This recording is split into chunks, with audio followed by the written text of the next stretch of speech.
एक बार फिर से बात करेंगे बिपरजॉय के हवाले से ही। समुद्री तूफान की वजह से समंदर किनारे दफा 144 को नाफिज कर दिया गया है। साहिल किनारे जाने वाले रास्तों को बंद कर दिया गया है। इब्राहिम हैदरी जेटी पर माहीगीरों ने कश्तियां किनारे लगा दी हैं। 17 जून तक माहीगीरी पर पाबंदी बरकरार रहेगी। कराची और अंदरूनी सिंध में 15 जून तक बारिश के इम्कानात भी हैं, जिसकी वजह से इब्राहिम हैदरी जेटी पर माहीगीरों ने कश्तियों को किनारे लगा दिया है।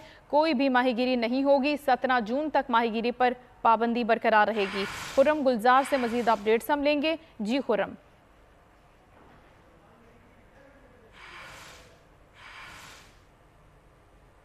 बिपरजॉय समुद्री की वजह से समंदर किनारे दफ़ा 144 का नफाज है और तमाम कश्तियों को किनारे लगा दिया गया है माहीगीरों की जानिब से, क्योंकि 17 तारीख तक पाबंदी बरकरार रहेगी। खुर्रम अपडेट करेंगे मजीद हमें। जी खुर्रम।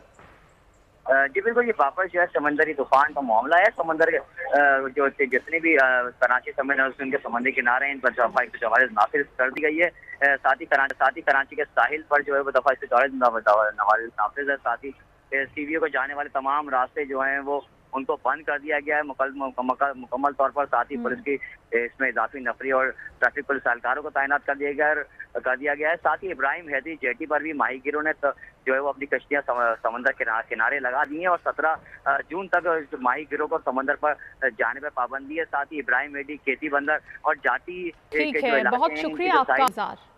समुद्री तूफान के सबब 11 से